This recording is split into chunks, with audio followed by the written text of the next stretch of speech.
بسم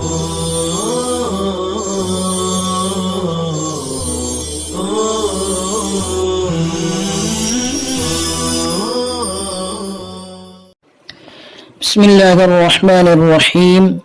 الحمد لله رب العالمين والعاقبة للمتقين والصلاة والسلام على رسوله محمد وعلى آله وصحبه أجمعين. أما بعد، فقد قال تعالى: أعوذ بالله من الشيطان الرجيم.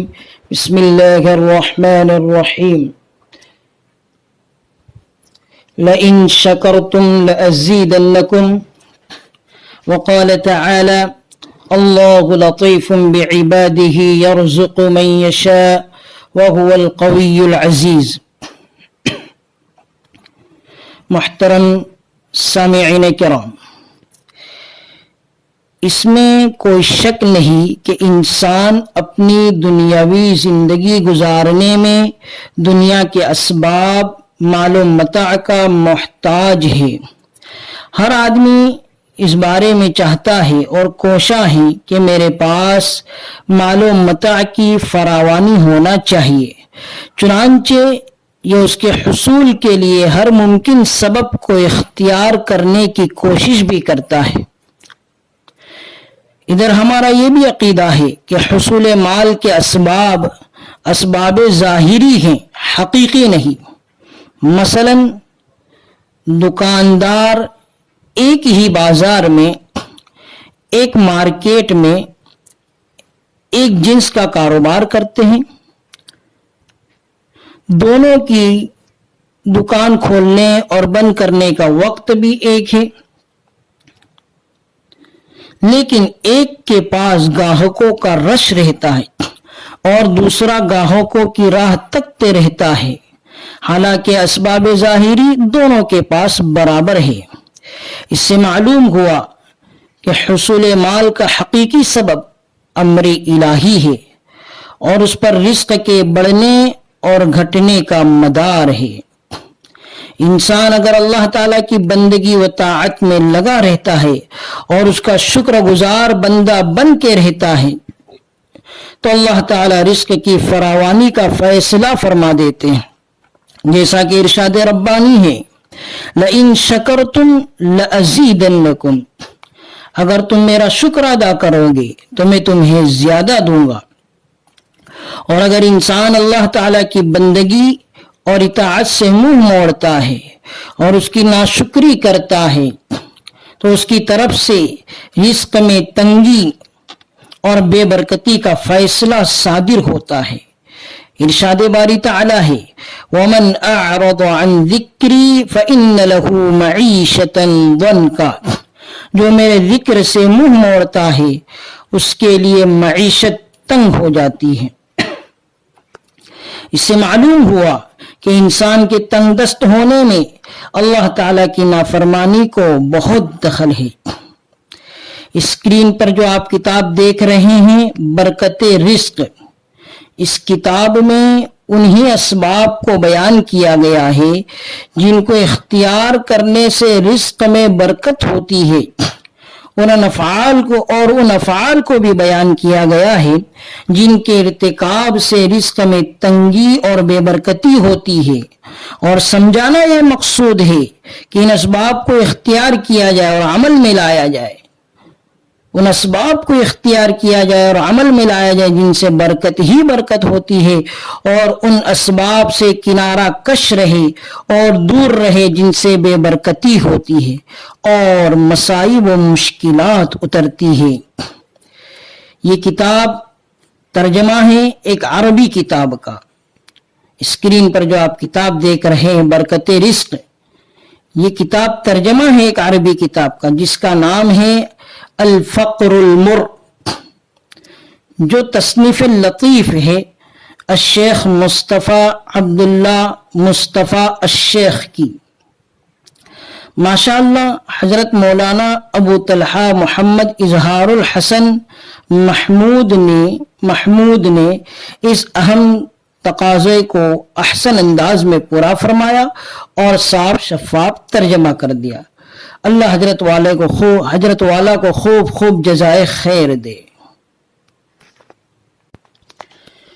اس کتاب میں جیسا کہ نام سے ظاہر ہے بتایا گیا ہے کہ فقر کتنا کڑوا ہے اور غریبی کا جام کس قدر تلخ ہوا کرتا ہے۔ نام ہی کتاب کا الفقر المر۔ مذکورہ کتاب میں 20 انتہائی بیش قیمت نبوی نصیحتیں حسن ترتیب کے ساتھ پیش کی گئی ہیں۔ میرا ایمان گواہی دیتا ہے کہ یقیناً ان سے مفلسی کا خاتمہ ہو جائے گا۔ ہاں، اگر اللہ تعالی کی اٹل تقدیر میں کسی شخص کا حالت غربت ہی میں دم توڑنا مقدر ہو چکا ہے تو وہ الگ بات ہے۔ سامعین، اس حقیقت کو جھٹلایا نہیں جا سکتا کہ انسان پر اس تھوڑی سی زندگی میں بہت سے حالات آتے ہیں۔ نشیب و فراز کا ایک سلسلہ اس کے آخری سانس تک جاری رہتا ہے۔ غربت کی ٹھوکریں بھی زندگی کے انہی نشیب و فراز کا حصہ ہوتی ہے۔ ان حالات میں آدمی افلاس کے شکنجے میں بڑی بے بسی سے جکڑا جاتا ہے۔ کبھی تو ایسے حالات آ جاتے ہیں کہ اپنے قریبی رشتہ دار بھی چھوڑ جاتے ہیں۔ بسا اوقات تو شیطان بندے کو اس قدر مایوس کر دیتا ہے کہ آدمی اپنی زندگی تلف کر دینے کا سوچنے لگتا ہے۔ ایسے میں نفس اور شیطان بندے کو جرائم کی بھٹی میں جھونک دیتے ہیں۔ کچھ لوگ منشیات کے چکر میں پڑ کر زندگی کے غموں سے چھٹکارا پانے کی بیکار تدبیروں میں مصروف ہو جاتے ہیں۔ تجربہ شاہد ہے کہ ایسی سب شکلیں بربادی ہی کو جنم دیتی ہے۔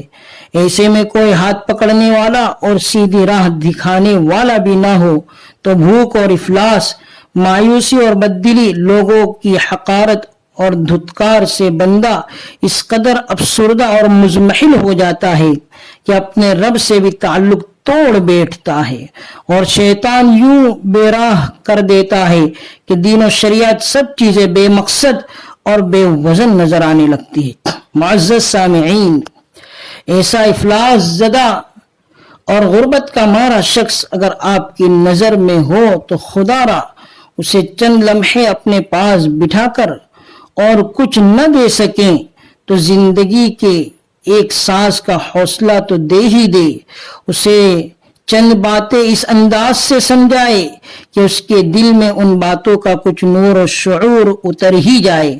بلا شبہ یہ آپ کی بڑی خدمت ہوگی اور اس پر بہت بڑا احسان ہوگا۔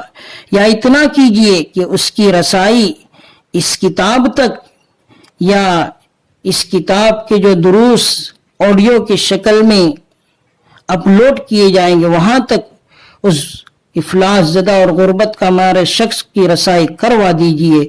میں اپنے رب کی قدرتوں پر یقین رکھتے ہوئے کہتا ہوں کہ اس پر عمل کے سبب رب تعالی اس کی ضرور دستگیری فرمائے گا، کیونکہ یہ کوئی اقتصادی ماہرین کی مفید تجاویز نہیں، بلکہ یہ تو اللہ کے پیغمبر، دنیا کے سب سے بڑے خیر خواہ، امت کے حق میں سب سے زیادہ شفیق ہستی کی وحی، امت کے حق میں سب سے زیادہ شفیق ہستی کی وحی کے نور سے آراستہ وہ باتیں ہیں جن کے بارے میں اہل ایمان کا یقین ہے۔